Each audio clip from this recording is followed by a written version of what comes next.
de l'océan Pacifique, la péninsule d'Alaska, grande comme 3 fois la France, orchestre le mélange des courants froids de l'Arctique et des courants chauds des tropiques.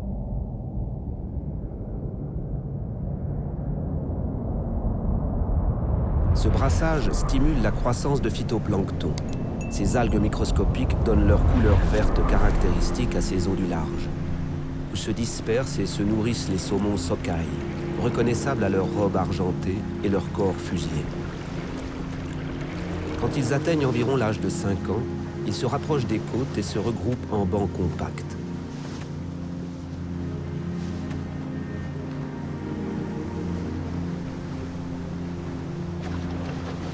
L'été est la saison du frai des saumons. Grâce aux courants marins, aux champs magnétiques terrestres et surtout à leur odorat, ils retrouvent leur rivière ou lac de naissance pour s'y reproduire. Mais la mer sent le soufre. La montagne qui les a vus naître est en feu.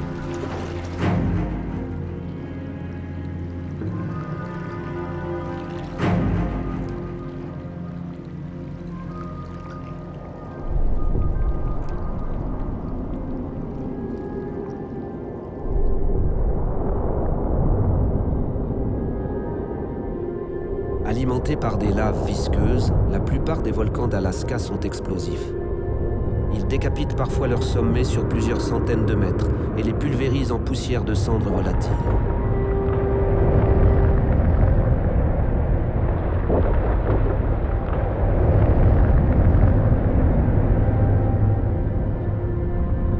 Curieusement, le détonateur de ces bombes à retardement n'est autre que l'eau, celle de l'océan Pacifique.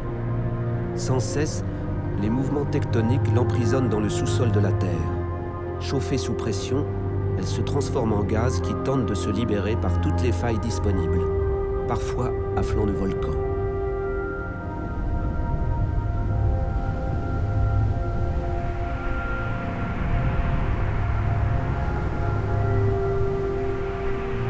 Puis elle se condense au contact de l'air froid et ruisselle vers l'océan.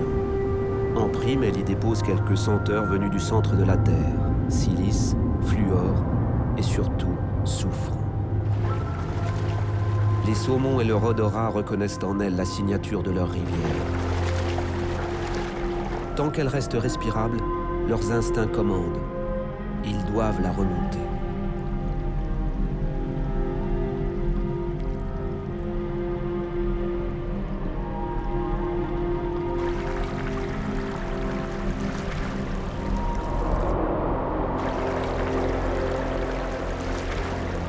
À l'approche de l'éruption, les saumons perçoivent les teneurs croissantes en soufre dissous. Les eaux deviennent acides. Le volcan transpire du vitriol naturel qui brûle les arbres jusqu'aux racines. Le soleil de juillet n'est plus reflété par la neige, mais absorbé par le tapis minéral.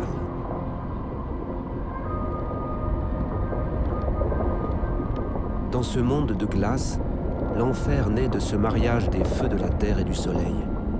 Les pluies de cendres épongent les chaleurs d'été, les neiges fondent, les glaciers se ravinent. Et les rivières collectent la lie du volcan.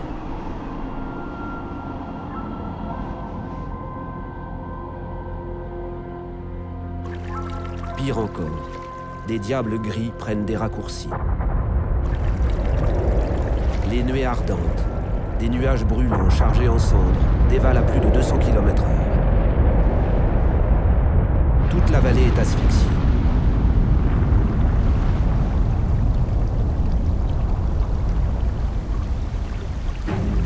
Ces odeurs de mort masquent celles de l'enfance. Il faut rebrousser chemin, faire demi-tour, regagner l'océan pour retrouver des eaux respirables.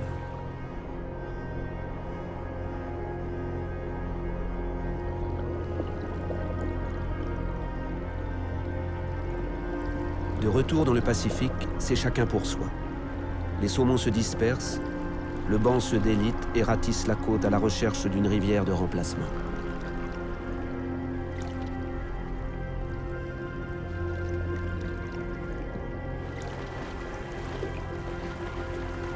Il faut faire vite. Ne pas rater la fenêtre estivale pour trouver des eaux pures venues des glaciers que juillet fait fondre.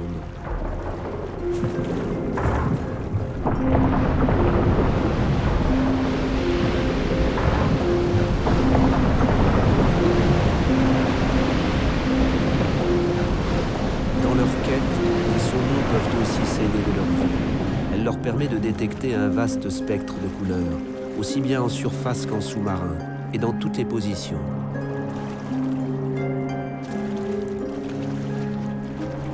L'odorat du saumon perçoit aussi les subtiles dilutions de cendres apportées par ces glaces de volcan. Paradoxalement, leurs minéraux stimulent la croissance du plancton et de ses prédateurs, comme les méduses et leurs tentacules urticantes.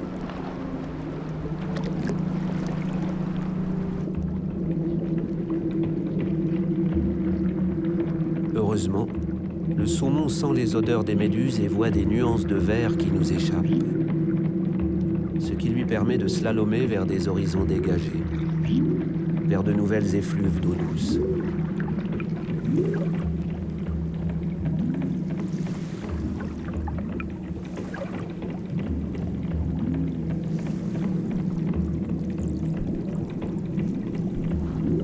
Ainsi, en nageant le long d'invisibles sentiers d'eau douce, les saumons trouvent les embouchures.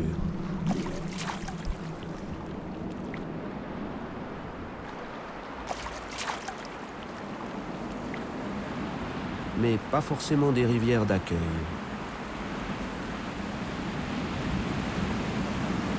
Ce mur d'eau est infranchissable.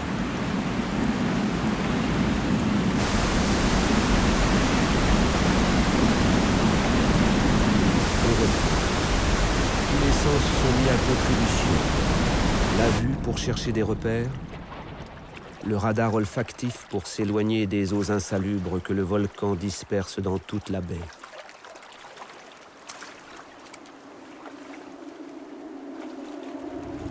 Mais un autre patrouilleur côtier navigue également au radar.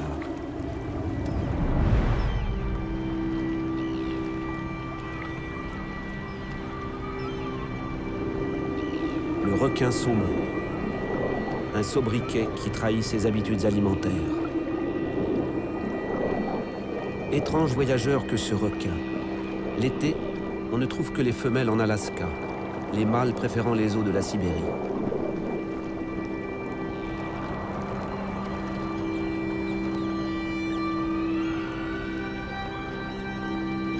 Ses narines détectent les odeurs des saumons, même fortement diluées dans les courants marins. Il lui suffit de remonter un des sentiers odorants que jalonne la peau huileuse de ses proies. Toutes les pistes mènent aux fugitifs.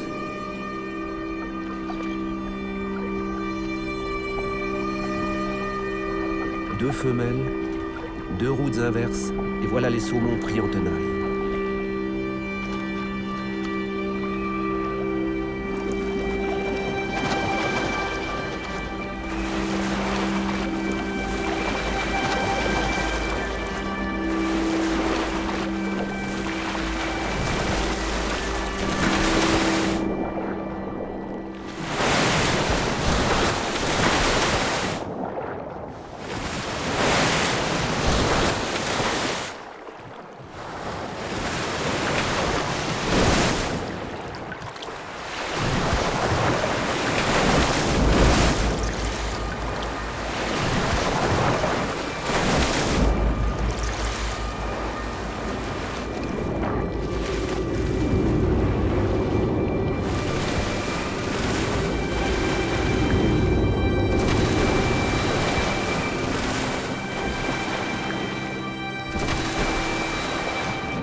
Près des côtes d'Alaska, les banquets des grands prédateurs se terminent immanquablement par l'arrivée des goélands arctiques.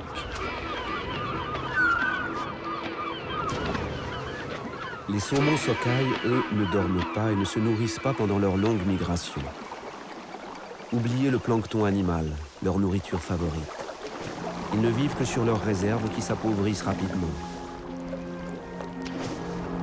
Au large, une nouvelle terre volcanique pourrait les accueillir. Le volcan Augustine. Ce volcan est une île à la fois proche des zones de pêche et éloignée des maraudeurs côtiers. Avec les chaleurs estivales, sa coiffe de neige devrait créer des rivières. Un havre idéal, en apparence.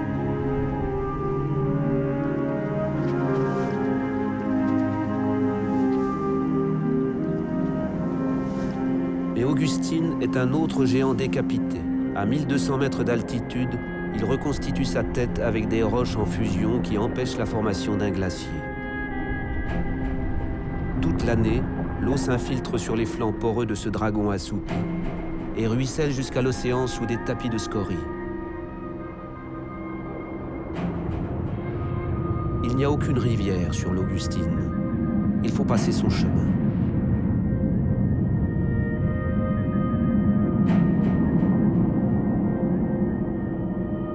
En direction de la péninsule, les reliefs d'une côte volcanique répandent des effluves d'eau douce dans l'océan. Comme les insectes attirés par la lumière, les saumons obéissent à une taxie qui les conduit à se diriger vers la source d'eau douce. Guidés par les mêmes instincts, leurs troupes se reforment.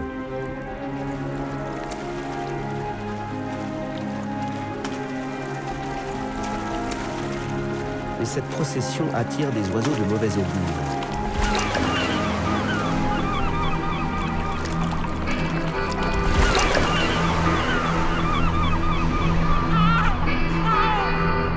Ces oiseaux bavards tiennent congrès à l'embouchure d'une rivière terminée par un escalier.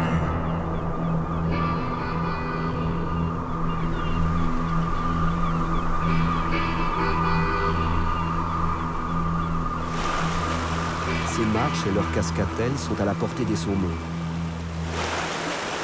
Et ces senteurs, une rivière d'eau minérale. Les saumons s'enivrent de ces parfums.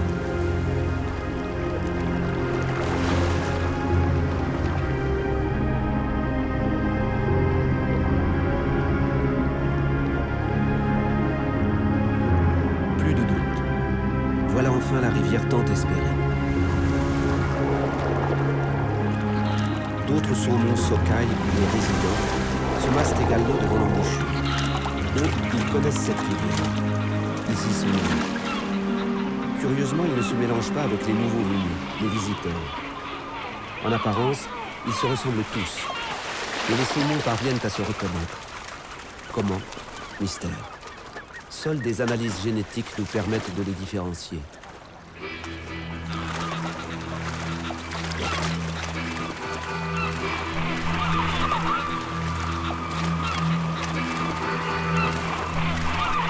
Un comité d'accueil les attend. Tous.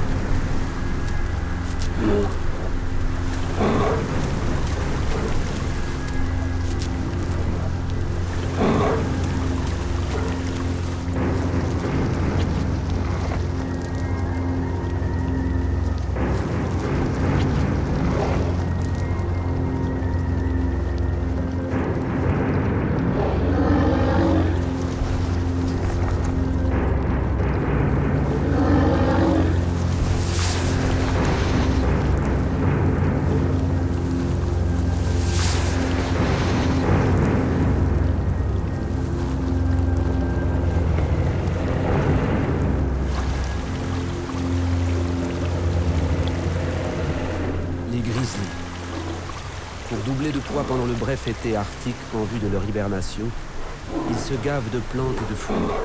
Mais dans leur monde qui connaît la faim, le ventre n'oublie jamais ses droits et l'arrivée des saumons est une fête. Promesse d'un combat inégal. D'un côté, la force tranquille et l'expérience acquise. Alors que la marée commence à descendre, les ours barricadent les entrées. De l'autre, le nombre vif et les instincts obtus. Peu importe ces tables rocheuses exposées aux ours, l'appel de l'eau douce est irrésistible.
Un repli stratégique s'impose.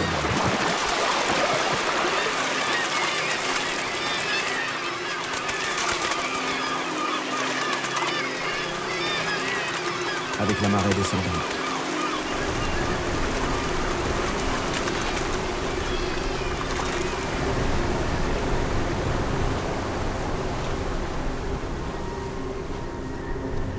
Les saumons empruntent les chenaux creusés par la rivière sur l'estran pour tenter de gagner le large. Quelques oursons sevrés et leur mère ne relâchent pas pour autant leur étreinte.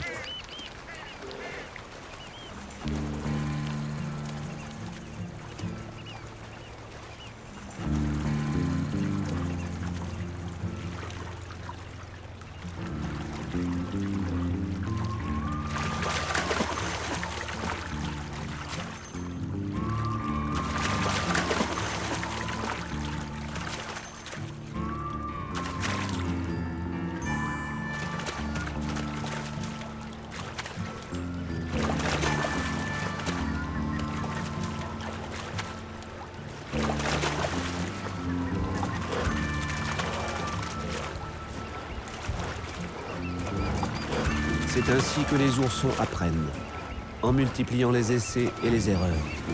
Ils enregistrent la leçon. On ne peut pas attraper des saumons en eau profonde, même en bondissant toute griffe dehors.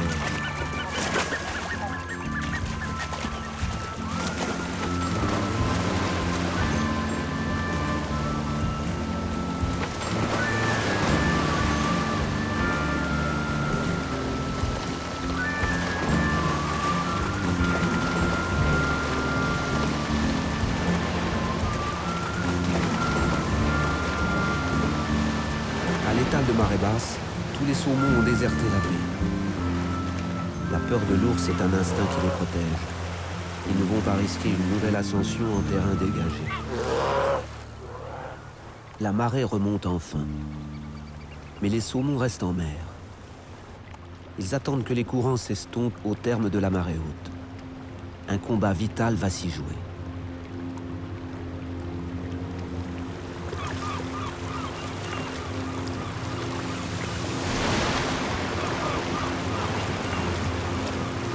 Les saumons reviennent, tous ensemble. L'instinct grégaire, leur survie passe par le monde. Les ours adultes connaissent la leçon. Malgré la tentation, ne pas bouger pour ne pas effrayer les saumons.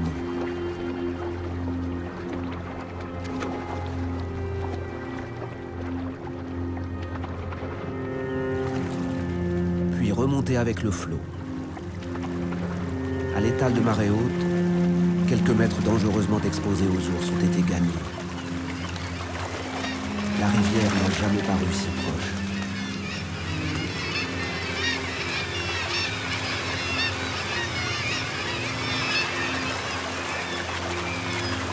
Certains ours désertent, l'estomac plein. Bon présage.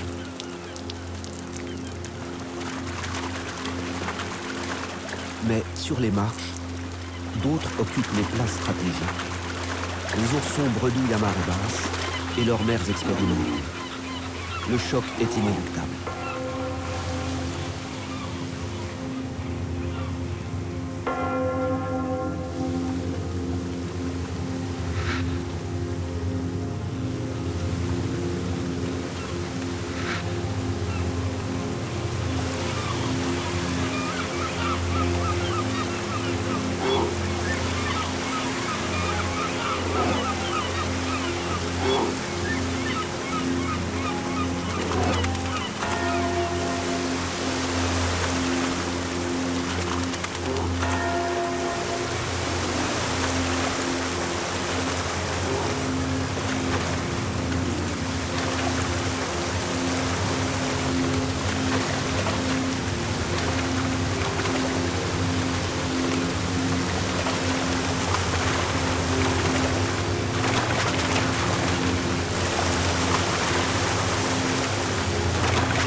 D'abondance, les ours ne prélèvent que le meilleur de ceux. D'abord le cerveau, afin de l'immobiliser.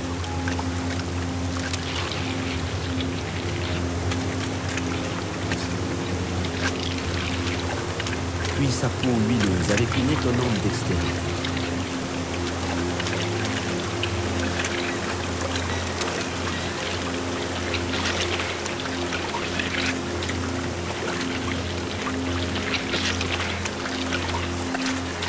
Avant de passer au suivant, sans avoir goûté la chair moins grasse.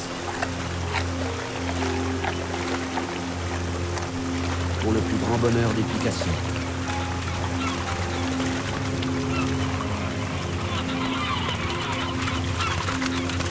Ce gâchis apparent n'est en réalité qu'une stratégie. Les ours n'ont que quelques mois pour bâtir leur réserve de graisse.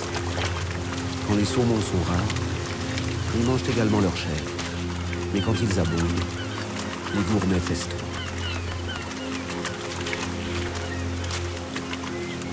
Jusqu'à satiété.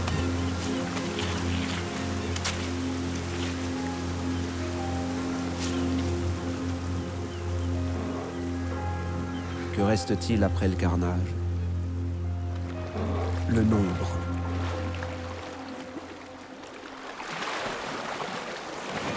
Ivre et déterminé.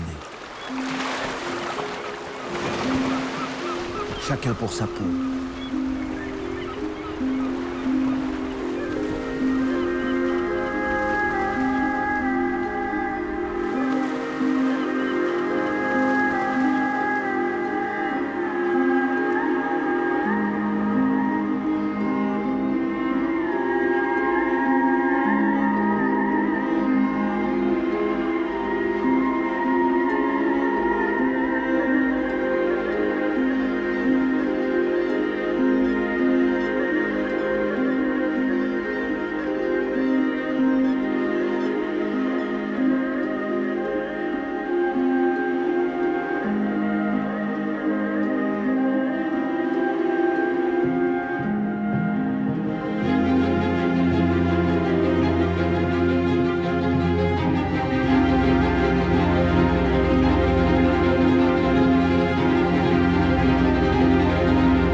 ils sont passés.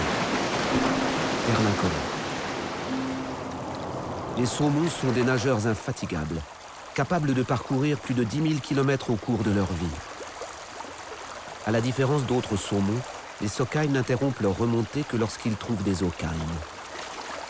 Existe-t-elle en Alaska, où la plupart des cours d'eau prennent leur naissance à flanc de montagnes ou de volcans?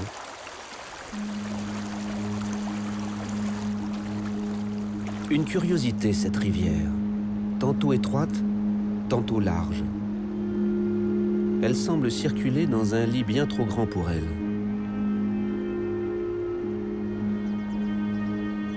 Les premiers Amérindiens l'ont baptisé Aniakchak, mais personne ne se souvient aujourd'hui du sens de ce mot.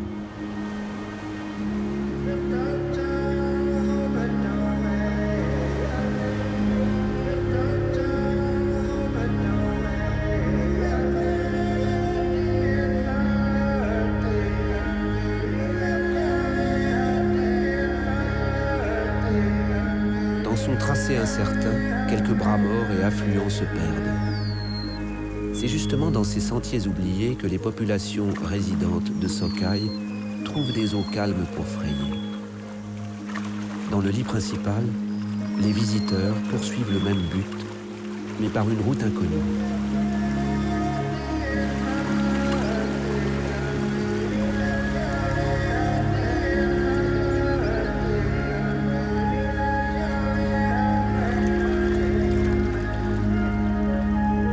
La rivière Aniakchak semble se diriger vers un volcan. Les Amérindiens l'ont également appelé Aniakchak. Le volcan et sa rivière forment un couple.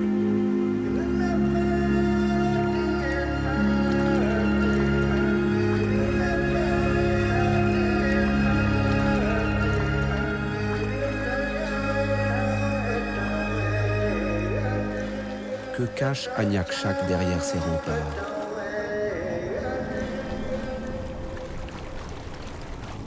Une caldeira, c'est-à-dire un gigantesque volcan dont le plancher s'est effondré. Ce vaste chaudron de 10 km de diamètre n'est pas un cratère, mais un volcan complexe qui cache dans son lac gelé plusieurs cônes volcaniques. À tour de rôle, chacun s'éveille.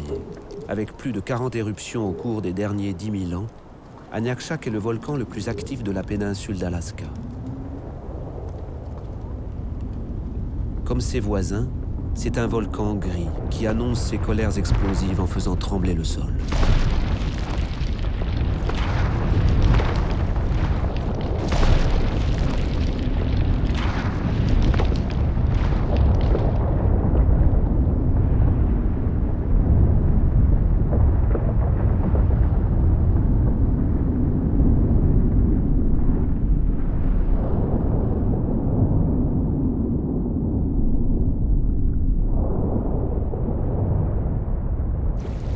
Les saumons vont-ils être à nouveau empoisonnés par les crachats du volcan? Heureusement, les vents dominants emportent les panaches toxiques loin de leur rivière adoptive.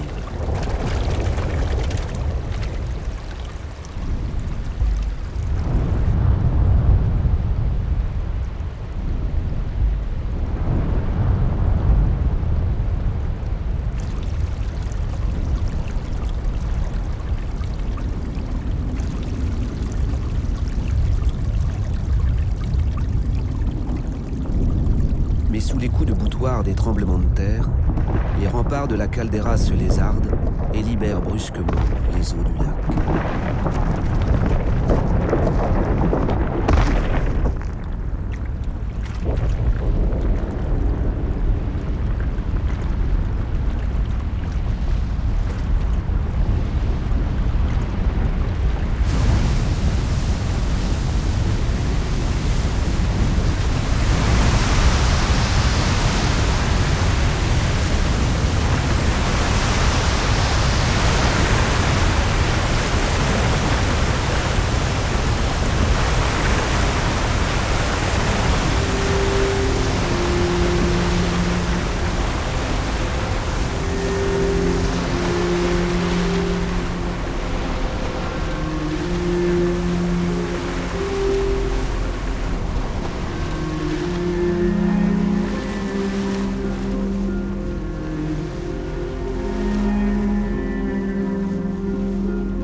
flots affouillent les sols.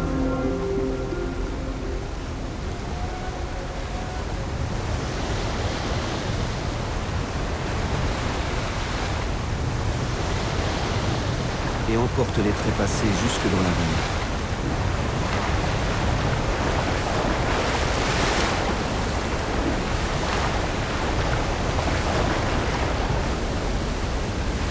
En quelques heures, tout le lac est siphonné.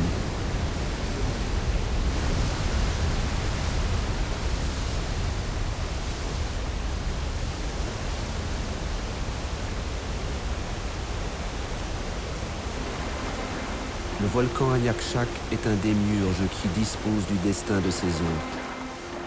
Les saumons ne peuvent pas lui tenir tête. Ils doivent composer avec ses colères imprévisibles. À chaque éruption, cet architecte de la nature redistribue les cartes.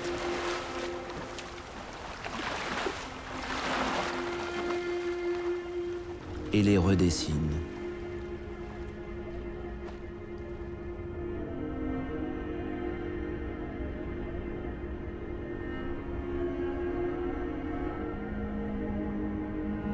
Quand l'éruption se calme enfin, l'Aniakchak s'enfonce dans l'épaisseur de l'automne.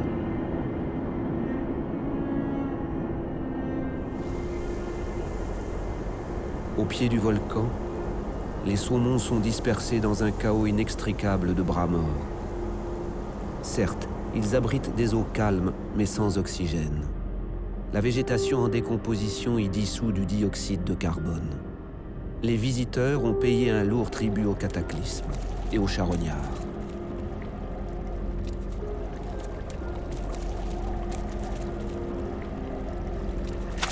Tropisme des eaux pures et oxygénées, chaque survivant part instinctivement à leur recherche. Existe-t-elle seulement?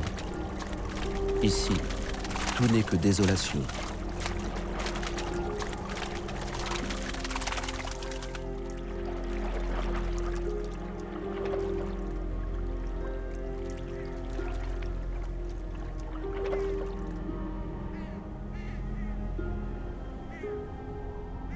Remonter les bras de la rivière, c'est dresser le bilan du désastre.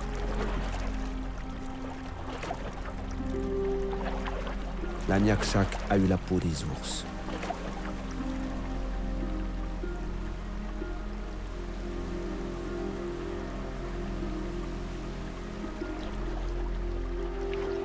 Il a emporté un trophée d'élan.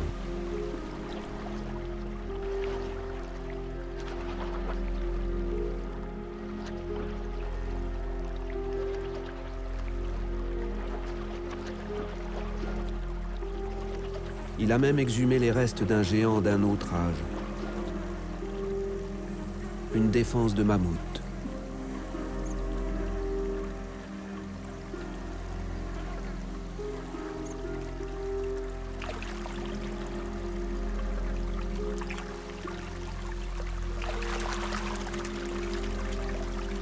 Tous ces saumons Socaï partagent les mêmes instincts et tous les bras morts aboutissent dans la rivière Aniakchak.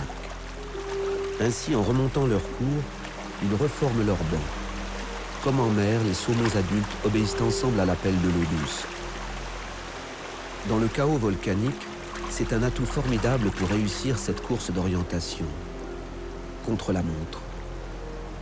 Car au contact prolongé avec l'eau douce, les Socaï adultes entament une incroyable métamorphose orchestrée par une horloge interne. La peau de leur tête se teint progressivement en vert et celle de leur corps en rouge, d'où leur autre nom, les saumons rouges. À l'origine de cette carnation, l'astaxanthine, un pigment naturel qui vient de la carapace des crustacés dont les saumons se nourrissent en mer. Ce pigment tenace est un antioxydant qui protège des infections et des rayonnements ultraviolets. Tout aussi tenaces sont les saumons. Ils retrouvent enfin le parfum d'une eau de source.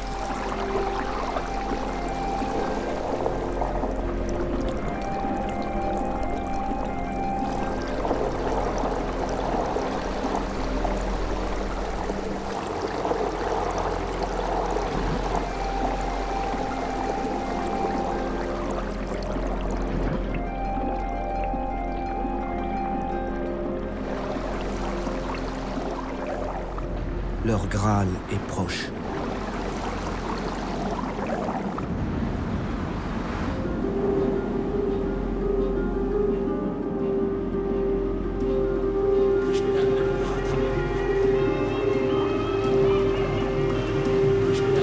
Surprise, l'éruption a éventré les remparts de la caldeira.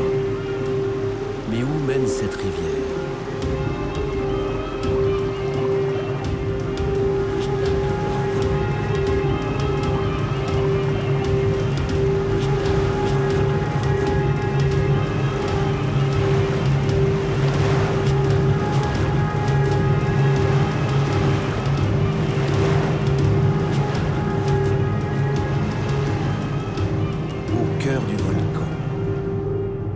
Bien nommé lac Surprise. Ce petit lac vert, c'est tout ce qu'il reste du gigantesque lac gelé.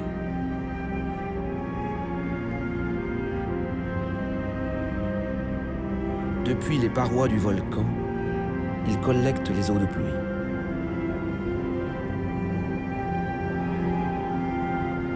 Mais d'où vient cette couleur émeraude ? D'un nouveau cocktail de poison volcanique.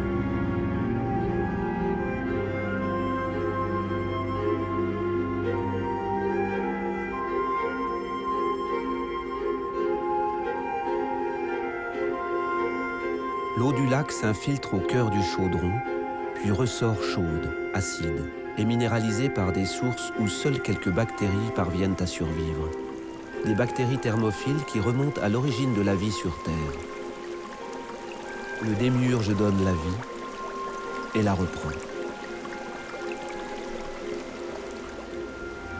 Quel sort va-t-il maintenant réserver aux saumons rouges parvenus au terme de leur voyage ? Ce monde est étrange.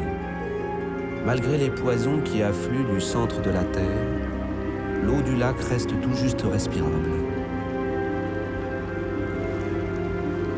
Son oxygène permet même le développement de plancton.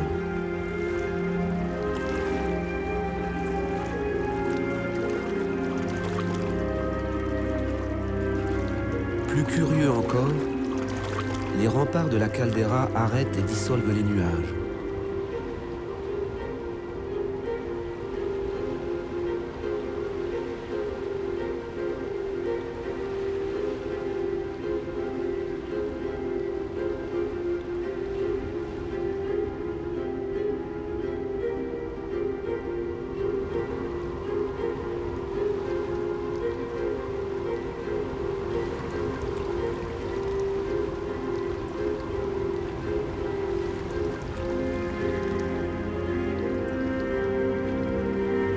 Sur les parois de la forteresse, des mers de nuages viennent mourir.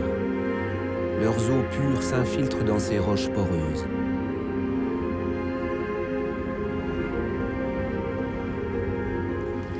Mais alors, d'où viennent donc ces eaux de roche qui répandaient leurs effluves dans la rivière ?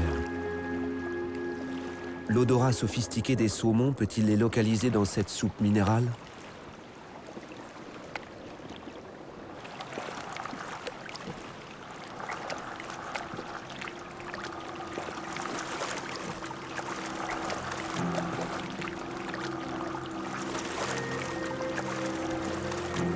Soudain, une senteur fraîche, encore subtile.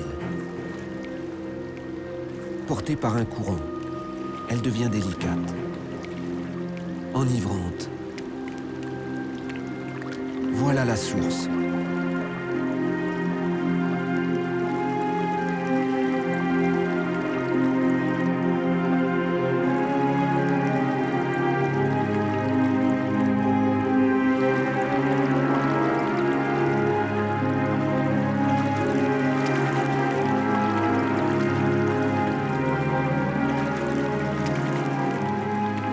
Cette source est un passe-muraille.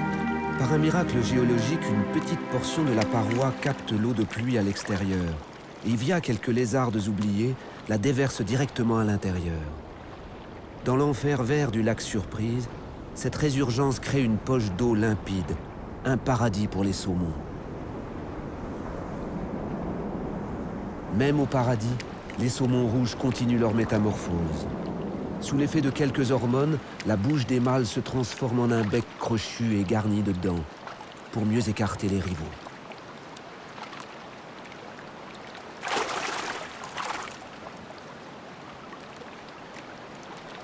Sur ce territoire, il ne doit en rester qu'un.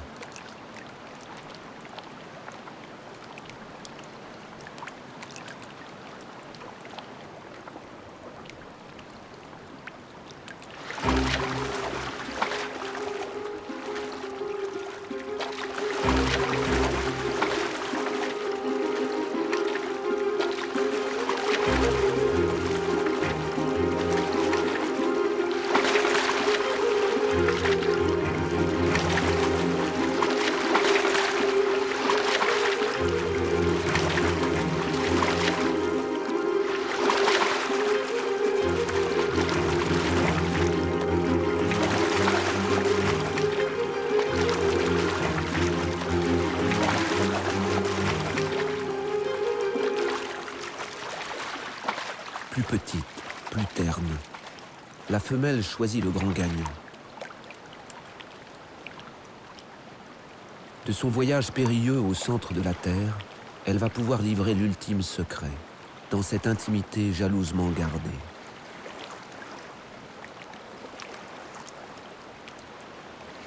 Entre 2000 et 5000 œufs, qui emplissent presque totalement son abdomen, ils sont immédiatement fécondés par l'allétance du mâle.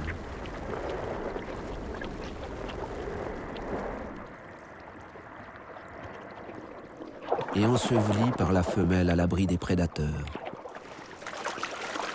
L'étrange métamorphose des saumons rouges ne s'arrête pas là, à commencer par les nageoires. Ils dégénèrent. Toute leur barrière immunologique chute. Ils sont brutalement affectés par des germes opportunistes. C'est le moment qu'attendait un autre survivant décharné. Le renard, un estomac sur pattes, pourvu d'un flair redoutable.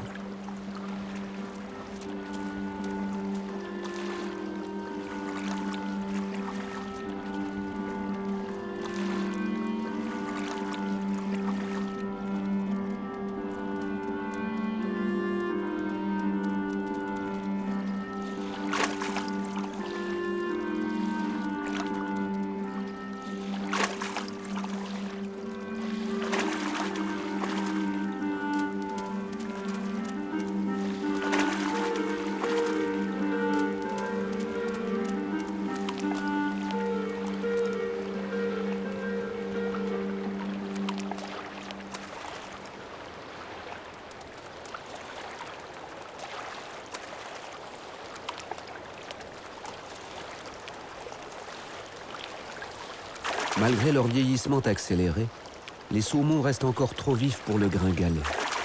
Son flair et surtout son ouïe l'amènent vers une autre promesse.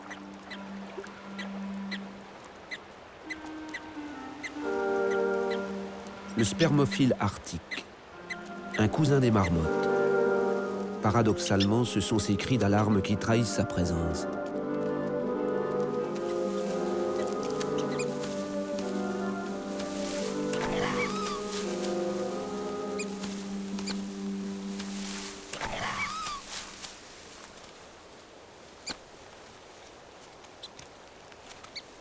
Quelques mois après l'éruption, l'herbe repousse sur les sols fertilisés par les cendres et nourrit les spermophiles.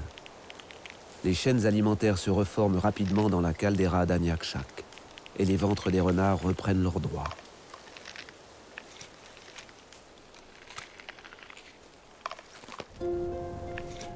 Pourtant, à la fin de l'automne, le lac Surprise abrite encore des visiteurs qui jeûnent depuis 5 mois. Ces messagers de l'océan ne dépendent pas de ces chaînes alimentaires terrestres ou lacustres. Ils utilisent leur dernière force pour quitter le lac et redescendre la rivière Aniakchak. Leur vieillissement s'étend désormais à presque tous leurs organes, foie, reins, intestins et muscles. Ces saumons ne prennent rien, mais ils donnent aux prédateurs et aux charognards du volcan quelques grammes de graisse en plus.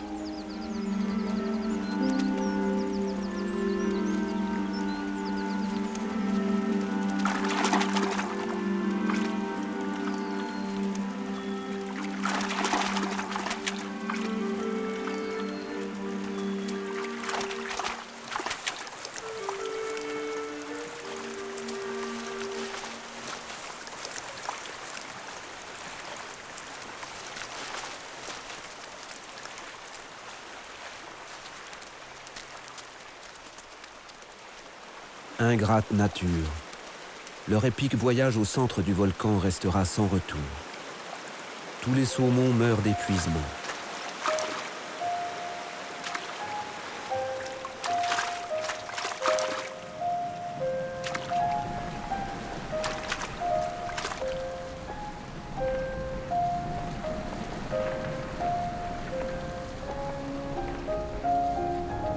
Mais leur épopée n'a pas été vaine. Une centaine de jours après leur mort, des milliers de saumons vont voir le jour dans le lac Surprise. Des saumons surprises, au gène unique.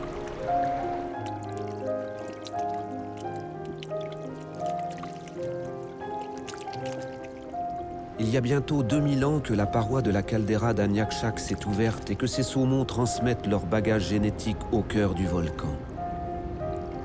Leur acclimatation représente le cas le plus récent d'adaptation d'un poisson à un changement naturel d'environnement.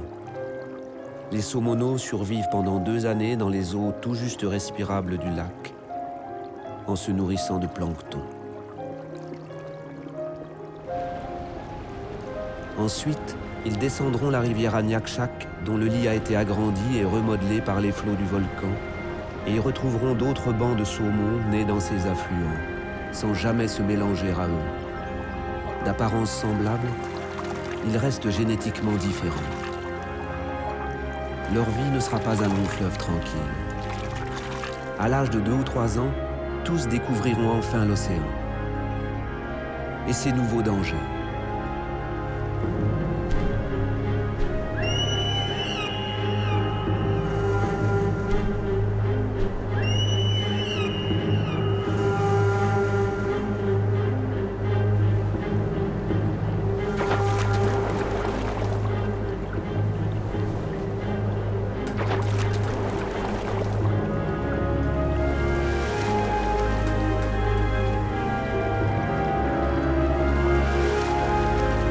Pourtant, après avoir grandi durant quelques années au large des volcans d'Alaska, entre 5000 et 50 000 saumons reproduisent instinctivement ce voyage sans retour au cœur d'un monde de cendres, qui porte, à sa façon, l'empreinte des premiers saumons surprises.